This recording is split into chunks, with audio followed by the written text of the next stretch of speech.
supplies are still on the Strait of Hormuz, which we can now all agree is the most important narrow waterway in the world. Look, no offense to the Panama Canal, but if I were you, I'd kill myself.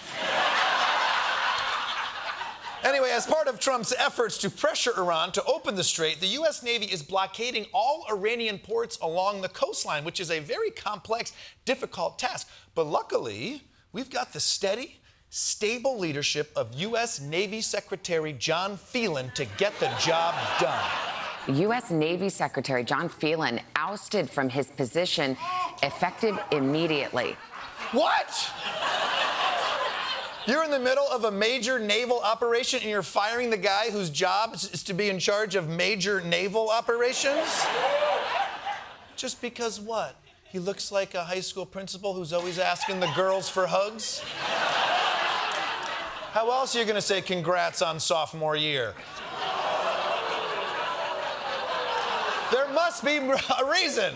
Tensions between Phelan and Defense Secretary Pete Hegseth had been mounting, according to multiple sources familiar with the relationship. The approach Phelan was taking when it came to shipbuilding appears to have been the main reason for the firing. Yeah, that makes sense. I can't tell you how many friends I've lost arguing about shipbuilding. It's actually kind of sad.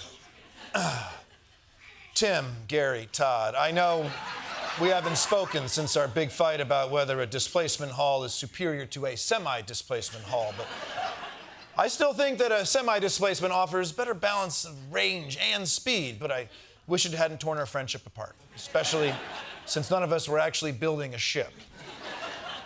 Also, sorry for banging your wives. In retrospect, that was childish and uncalled for. I think that'll do it. But this firing is a little concerning, especially because we're losing all of the military expertise that I'm sure Jon Phelan had been bringing for the job for, I assume, years. Before taking the job just 13 months ago, Phelan was a Florida businessman and a major donor to President Trump's campaigns. He had never served in the military. Holy shit, that's it? They put a guy in charge of the U.S. Navy because he's good at being rich? Secretary, 6 incoming torpedoes. Quick, throw some money at him. I mean... But still, Trump hangs out with lots of rich people. There must have been something more about Jon Phelan that he liked. Jon Phelan is named on a flight manifest indicating that he flew on Jeffrey Epstein's private plane in March 2006. So maybe it's not so bad that Hegseth isn't Phelan anymore, but who's taking the helm from him? Replacing him as acting head of the Navy will be Undersecretary Hung Cao, a combat veteran who ran unsuccessful campaigns for the House and Senate in Virginia. This is a great gentleman. I love his name, Hung Cao. I love that name. Okay, sure. I'm sure he loves that name now. But how long until Trump forgets Hung Cao's name and starts trying to get close? Hey, the carrier's under attack. Where's Fat Dong, huh? Hey, anyone seen Chubby Wang?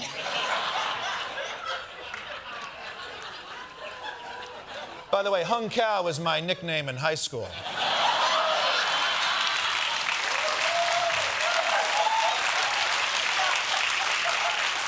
That's right, ladies. I was well endowed and my farts caused climate change. Now, to be clear, Cao does have some things that you want in a Navy secretary, like 20 years experience in the Navy. But in case you're worried that Trump accidentally hired someone normal, not so fast. For example, he seems very concerned about Christians being persecuted, even when it's a bit of a stretch. There's a place in Monterey, California called Lovers Point. Yeah. The original name was Lovers of Christ Point, but now it's become, they took out the Christ, it's Lovers Point. Oh, okay, that's very interesting. So that's actually just like Orlando originally was called Orlando, Don't You Love Jesus?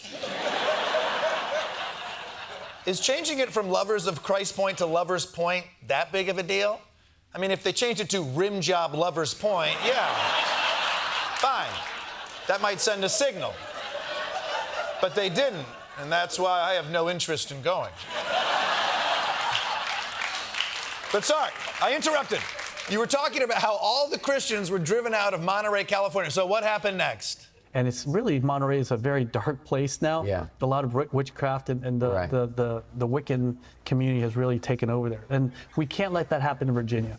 Yeah, no, yeah, we can't let Virginia be taken over by witches. Also, I have a follow-up question. What the f are you talking about?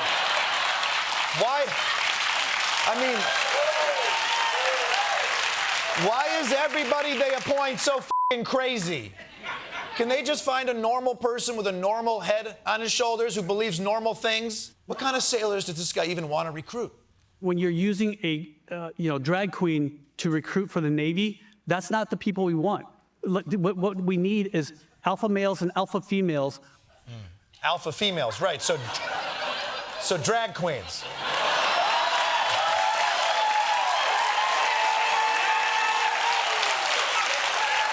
Maybe he's right. Maybe he's right. Maybe we need alpha males who will beat the out of our enemies and alpha females who will mock their insecurities so precisely they'll never leave the house again. But what exactly will the alpha males and females do that others can't? What we need is alpha males and alpha females who are going to rip out their own guts, eat them, and ask for seconds. Those are young men and women that are going to win wars. You want alpha males and females who eat their own ripped out guts?